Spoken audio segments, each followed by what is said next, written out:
buongiorno a tutti, spero non traballi molto perché anche in questo video come nell'altro non voglio fare tagli, male che vada ci metterò qualche foto per far capire ovviamente le mie figure di merda con le tende troppo lunghe sotto le sedie.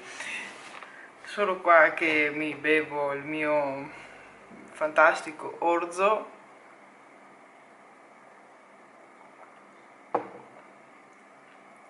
col miele e forse l'ho messo troppo, per parlarvi ancora di quello che mi è successo. Seconda puntata. Mi sono scritta alcune cose perché sono presa forse un po' meglio dell'altra volta, o forse no, viste le occhiaie. Comunque se sentite delle ventole è la ventola del PC. Ah, domanda, se qualcuno di voi se ne intende di Twitch e di programmi tipo OBS o Streamlabs, perché io vorrei iniziare a fare le live su Twitch, però praticamente io faccio, cazzo, scusate, io faccio le stream, cioè io mi uso come webcam il telefono che c'ha l'app e poi mi guardo sullo schermo del, di Twitch. Mi avete capito, spero. Allora, io qui ho scritto che sono dimagrita, peso 72 kg quando appena mi avevano operata, tra flebo e antibiotici e tutte le robe che mi hanno messo nel mio corpo, che comunque spero di aver buttato via, insomma buttato via dal mio corpo. Pesavo quasi 90 kg, quindi circa una ventina di chili ho perso, e ho conosciuto una persona che pensavo mi avesse accettata per tutti i miei difetti, per tutti i miei problemi, ma invece mi sbagliavo. Una volta una persona mi disse che certe persone sono talmente uniche che devono stare da sole, sono come dei diamanti. Non troveranno mai nessuno, che sono destinate a stare da sole, e io penso di avere questo pensiero, che nessuno sarà fatto per me. Comunque potrà capirlo solo chi lo sta vivendo questa cosa. Io riuscivo a mangiare solo grazie a una persona, mi aiutava a fare riabilitazione portandomi anche in giro, passeggiando, parlando, facendomi compagnia a casa, e poi questa persona decise di sparire. Non voglio dire nomi, non voglio dire altre spiegazioni, mi fermo qui. Solo che, come vedete, mi viene ancora da piangere e ancora non mangio e la notte non dormo, perché questa persona mi aiutava anche a dormire la notte, a sentire la sua presenza vicino a me. A parte yogurt, budini e brodo, non riesco a mangiare nient'altro.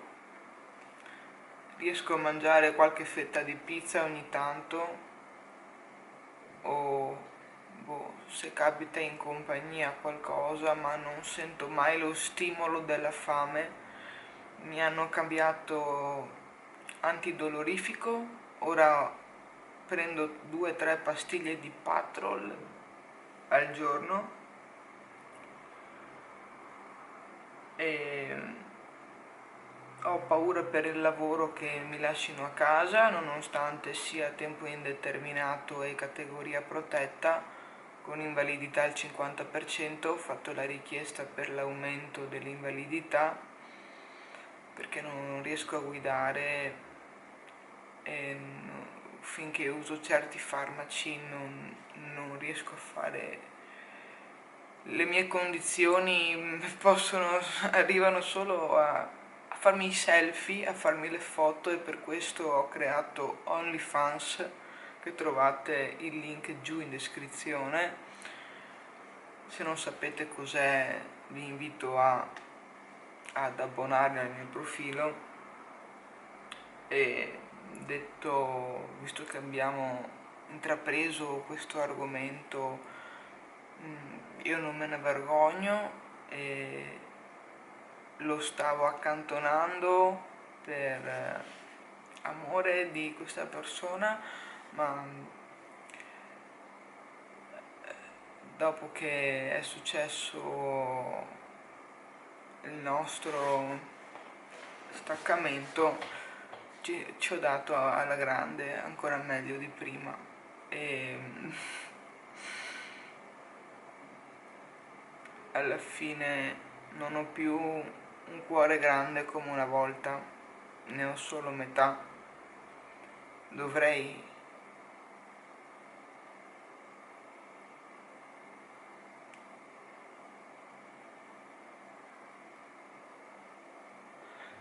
dovrei soffrire la metà,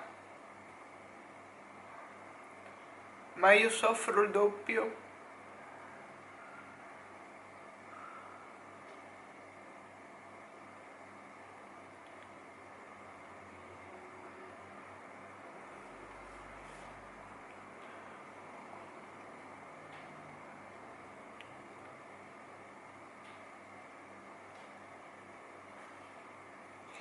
Quando sei abituata alla tua solitudine e ti capita una persona in casa per diversi giorni, poi quando questa persona se ne va ti senti solo come una merda, ancora di più, nonostante tu abbia passato la maggior parte della vita da solo.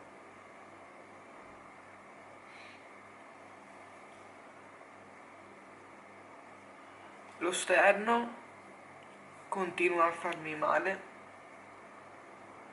e sono passati marzo, aprile, maggio, quasi 3 mesi e mezzo e comunque se mi alzo ho gli svarioni, vedo nero e ieri mi sono anche capottata qui nel tappeto, non avevo più sensibilità nel piede, non riuscivo più a fare, scusate i piedi sporchi, non riuscivo più a fare questo gesto col piede quando cammini e ho preso paura, mi si era bloccato un piede, non capisco perché. Questo mese dovrò andarmi a fare una visita ginecologica, in primis per levarmi la spirale e poi perché per fare un controllo generale perché avevo fatto con il catetere un'infezione appena tornata dall'ospedale, ma niente di grave. Secondo me dovevano darmi gratuitamente il supporto di uno psicologo o comunque una persona che mi ascolti perché sono rimasta traumatizzata da questa esperienza.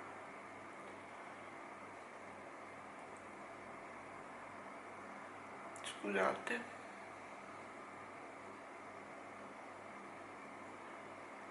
Mi causa problemi con la gente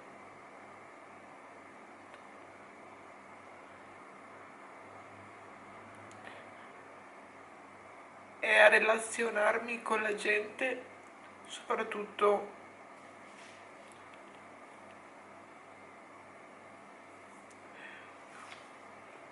con i ragazzi, soprattutto quando mi vengono a dire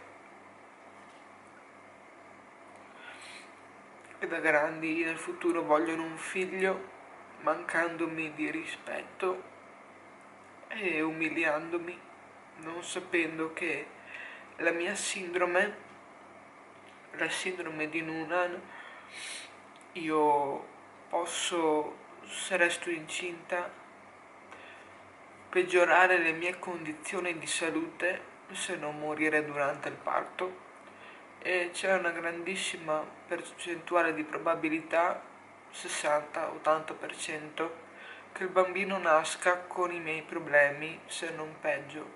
Io so cosa vuol dire nascere e vivere una vita, nascere così e vivere una vita in ospedale ed essere bullizzati dagli altri e sentirsi diversi, e io non voglio che il mio bambino si senta così. Piuttosto lo adotto, e gli uomini non pensano, non hanno sensibilità in questo. Ho gli snarocchi, scusate, fanculo. Continuo con gli ansiolitici, anche perché succedono cose che mi fanno star male, mi danno ansia, devo soffiarmi il naso, cazzo, mi danno ansia, devo soffiarmi, devo, pausa pubblicità, cosa devo dire? Un attimo.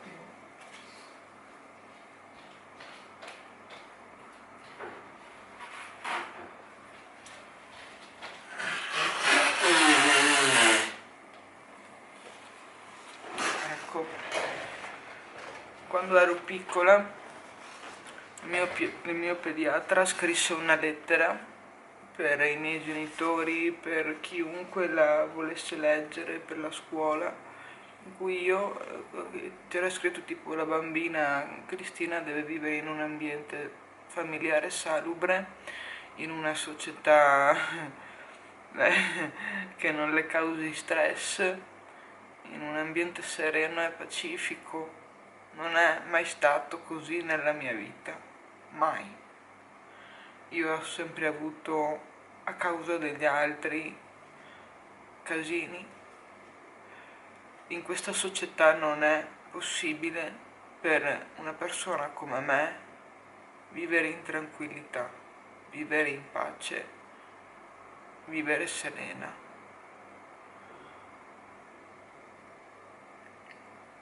E noi cardiopatici, se d'estate usciamo al sole, moriamo perché ci viene la tachicardia e iniziamo a sudare come dei cammelli. Io devo sempre avere una bottiglietta d'acqua dietro, perché c'ho sempre... Avete presente quando fumate le canne che avete la bocca secca? Ecco, arida come il deserto. Io ho la stessa sensazione e devo bere sempre, spesso.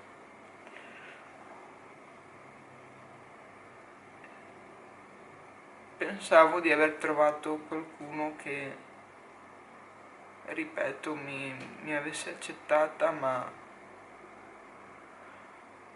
avrò una calamita per chi mi vuole prendere in giro, penso, non lo so. O forse, ditemi, vi faccio paura, vi spavento, sono così diversa. Non è che ho i coglioni per davvero, metaforicamente parlando, che certe situazioni nella mia vita mi hanno fatto crescere più in fretta e fatto scoprire la responsabilità molto giovane. E la responsabilità prima o poi arriva, non potete scappare alla responsabilità.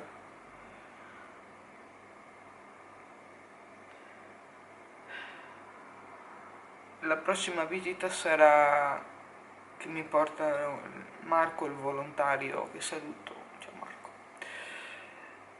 a farmi i raggi allo sterno e la dottoressa voleva farmi anche fare i raggi alla spina dorsale.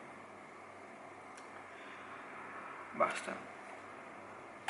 Stranamente non mi avete fatto domande, sono un po' delusa da questo, ma meglio così, se no verrebbe fuori un video da 3 ore e già è abbastanza lungo adesso.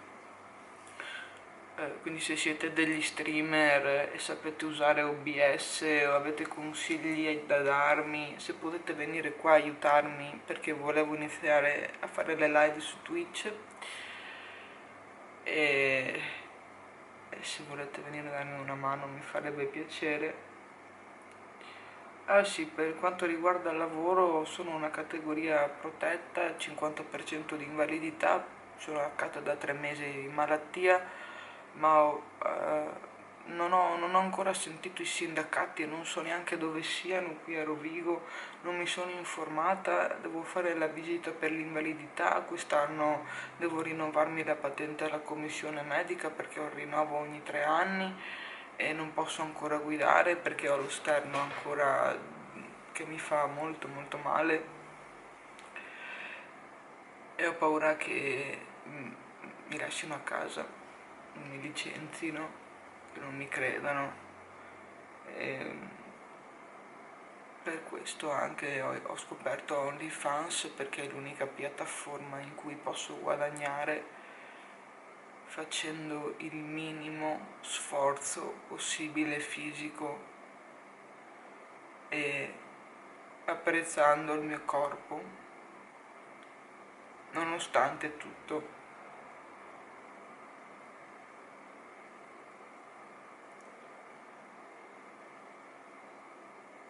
Per favore fatemi delle domande perché mi trovo in imbarazzo a dover parlare e chiedervi di farmi delle domande e ciò significa che non guardate neanche i miei video e la cosa mi